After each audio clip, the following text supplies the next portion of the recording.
It is America's most infamous address.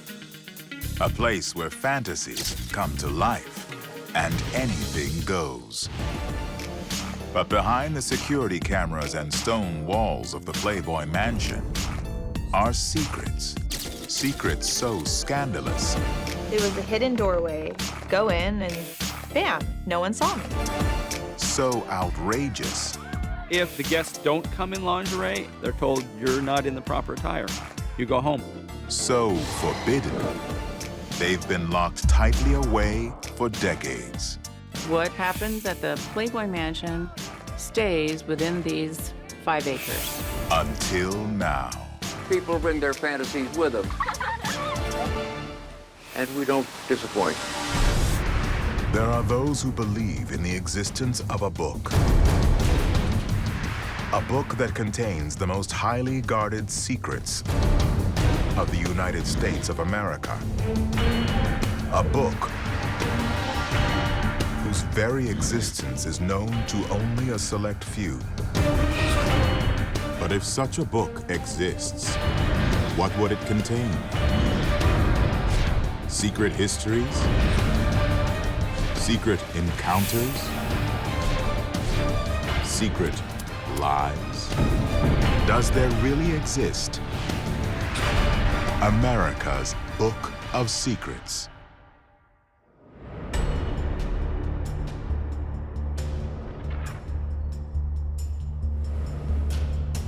It is one of the most highly guarded private residences in the world. A virtual fortress surrounded by iron gates and hundreds of high-tech security monitors. But why? What is so important, so forbidden, that compels Playboy founder Hugh Hefner to keep more people out than are ever invited in?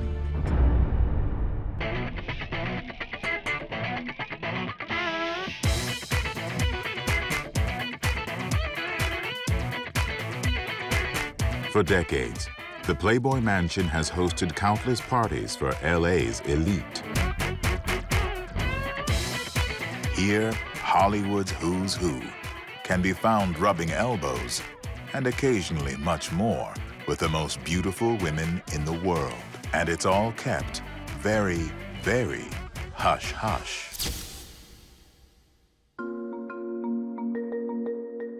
Located in an ultra-wealthy suburb of western Los Angeles known as Holmby Hills, the 5.5-acre pleasure palace was put on the map in the 1970s when whispers of decadent gatherings started leaking outside the mansion's iron gates. I arrived in LA in 1981 for the Midsummer Night's Dream party. I met Hugh Hefner. I stayed a couple of days, and yes, I came back and lived with him. I met more celebrities here in 1.5 years than I have the whole 30 years I've lived here. And I'm not at liberty to say who they were, because that's the beauty of the Playboy Mansion. You get to come, do whatever you want. No one knows.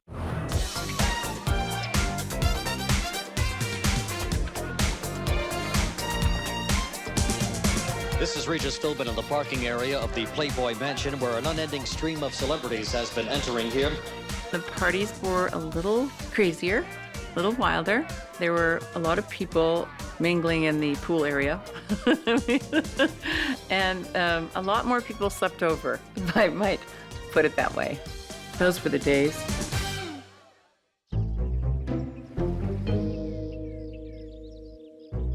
The Playboy Mansion's intriguing origins date back to 1919, when English businessman Arthur Letts purchased a rolling 400-acre parcel of the 4,400-acre Wolfskill Ranch, 12 miles west of downtown Los Angeles.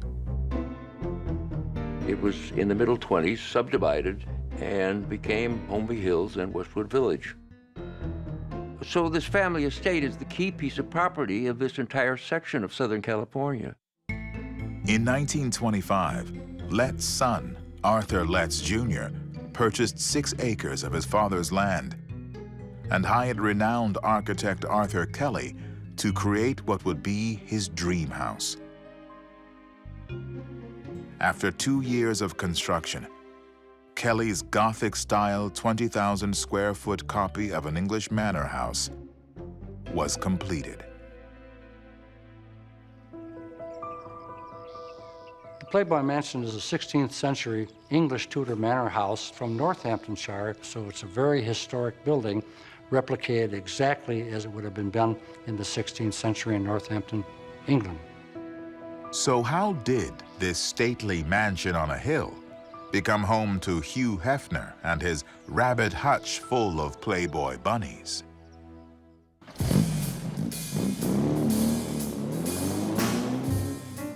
In 1959, Hugh Marston Hefner was a 33-year-old multimillionaire, thanks to his bold idea to create the ultimate in sexy and sophisticated men's magazines, Playboy.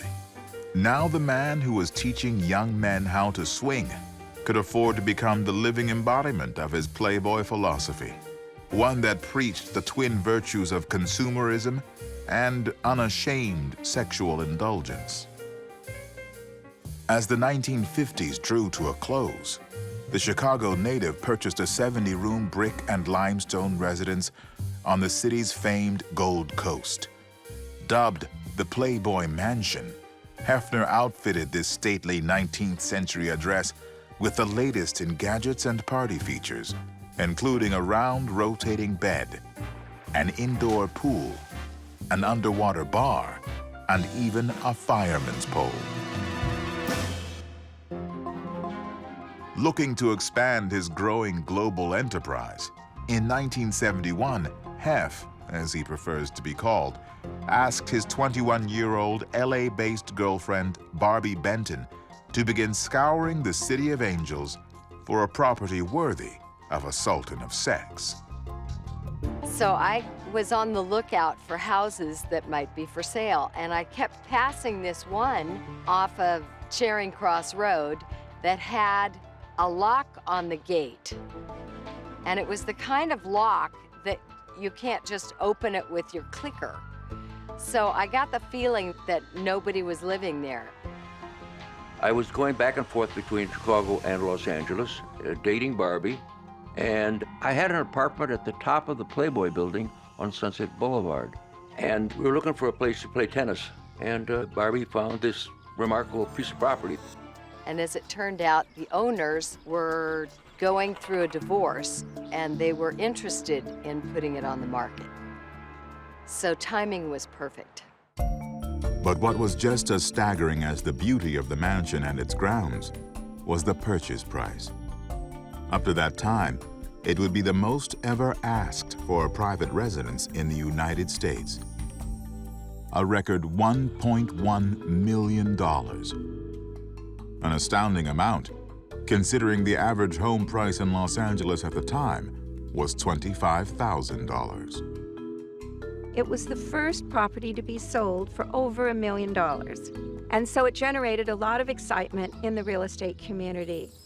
And of course, the value has escalated so tremendously that today estimates of value are anywhere from $75 to $100 million on this property. According to local legends, when Mr. Hefner moved into the mansion, it was still inhabited by the original owner's wife, Mrs. Letts, though she was no longer among the living. Some people think that the reason she's still here is because she threw herself over the balcony and killed herself. Some of the girls and people who stay here think the house is haunted, that Mrs. Letts goes up and down the hallway and turns lights out or on. Those who love ghosts and secrets are convinced that the house is filled with many secrets and many ghosts.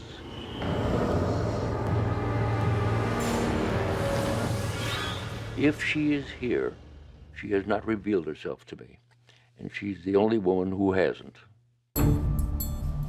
The supernatural residents of Holmby Hills may be the stuff of legend, but there's no doubt this neighborhood is home to the rich and famous.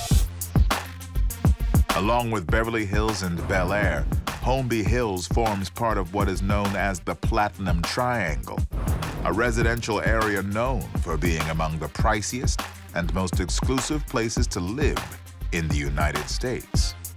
Who are your neighbors? Anybody I know?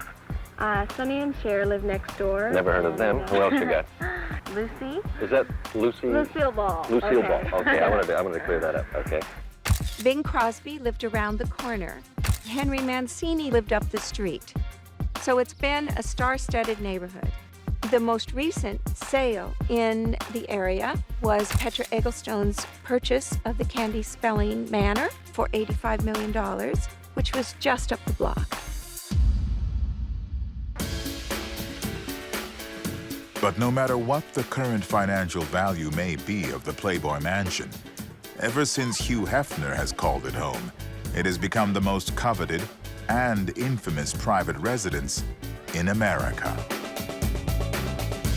A virtual Disneyland for adults, and one that, should the walls ever talk, would only reinforce its formidable reputation as the ultimate in pleasure palaces.